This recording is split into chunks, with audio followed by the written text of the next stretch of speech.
চিটাগাং কিংসের বিপক্ষে নিজেদের লিগ পর্বের শেষ ম্যাচে জয় তুলতে পারলেই রেকর্ডের পাতায় নাম উঠবে তামিম ইকবালের ফরচুন বরিশালের। বিপিএলে এক আসরে লিগ পর্বে সবচেয়ে বেশি জয় এবং লিগ পর্ব শেষে সবচেয়ে বেশি পয়েন্টের মালিক হবে তামিম মুশফিক মাহমুদুল্লাহরা।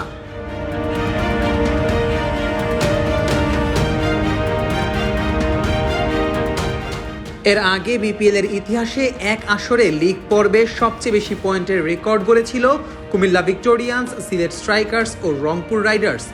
2017 সালে 9 ম্যাচে জয়লাভ করে কুমিল্লার ঝুলিতে গিয়েছিল 18 পয়েন্ট। এরপর 2023 সালে এসে এক আসরে 9 ম্যাচ জয়লাভ করে সিলেট এবং সর্বশেষ গত আসরেও 9 জয়ে 18 পয়েন্ট পেয়েছিল রংপুর রাইডার্স।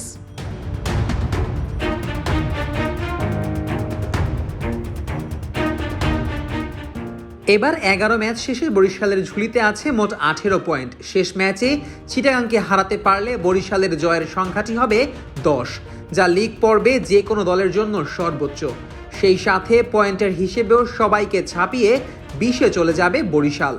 যদিও বরিশালের এই রেকর্ডে অবশ্য দানা বেঁধে উঠেছে ভিন্ন এক শঙ্কার।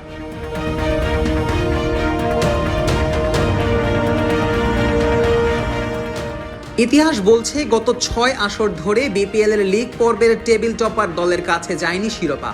সর্বশেষ 2016 সালের বিপিএলে লিগ পর্বের শীর্ষস্থানে থাকার পরও শিরোপা জিততে পেরেছিল ঢাকা ডায়নামাইটস। এরপর থেকে হওয়া 6 আসরের কোনোবারই টেবিলের শীর্ষে থাকা দলের ভাগ্যে জোটেনি শিরোপা।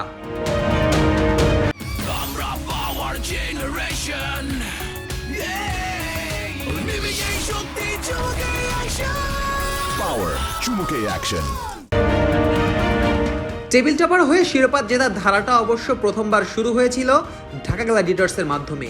2013 সালের টেবিলের শীর্ষে থেকেই লিগ পর্ব শেষ করেছিল ঢাকা। এরপর ফাইনালে চিটাগাং কিংসকে হারিয়ে শিরোপা জিতেছিল ঢাকার এই ফ্র্যাঞ্চাইজি। পরের আসরেও একই কীর্তি গড়েছিল কুমিল্লা ভিক্টোরিয়ান্স। সেবার তারাও টেবিল টপার হয়ে জিতেছিল শিরোপা।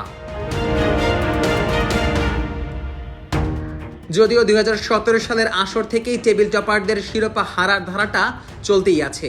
সেই আসরে রেকর্ড সর্বোচ্চ 18 পয়েন্ট নিয়েও শিরোপা জিততে পারেনি কুমিল্লা ভিক্টোরিয়ান্স। এমনকি ফাইনালেও সেবার উঠতে পারেনি কুমিল্লা। সেই আসরে শিরোপা চলে যায় রংপুরের ঘরে। 2019 সালে রংপুর টেবিল টপার হলেও চ্যাম্পিয়ন হয়েছে কুমিল্লা। পরের আসরেও একই দশা। লিগ পর্বের শীর্ষে থাকলেও ফাইনালে গিয়ে রাজশাহীর কাছে ম্যাচ হারতে হয়েছে খুলনাকে। 2022 ও 23 সালে টানা 2 বার শিরোপা জিতলেও কোনোবারই লিগ পর্বের টপার ছিল না কুমিল্লা ভিক্টোরিয়ান্স। একবার বরিশাল তো আরেকবার সিলেটের স্বপ্ন ভঙ্গ করেছিল সালাউদ্দিন শিষ্যরা। গত বছরেও দেখা মিলেছে একই চিত্রের। চ্যাম্পিয়ন ফরচুন বরিশালের টেবিলে অবস্থান ছিল 3 নম্বরে। টেবিলের শীর্ষ দল রংপুর রাইডার্স তো ফাইনালের মঞ্চেও উঠতে পারেনি। এবার টেবিলের শীর্ষে রয়েছে তামিমের ফরচুন বরিশাল। তারা কি পারবে টেবিল টপারের এই কার্স ভাঙতে, নাকি টানা 7মবারের মতো শিরোপা ছাড়াই আসর শেষ করতে হবে টেবিল টপারদের? সেটাই এখন দেখবার বিষয়। Nazmus Sakib, on field.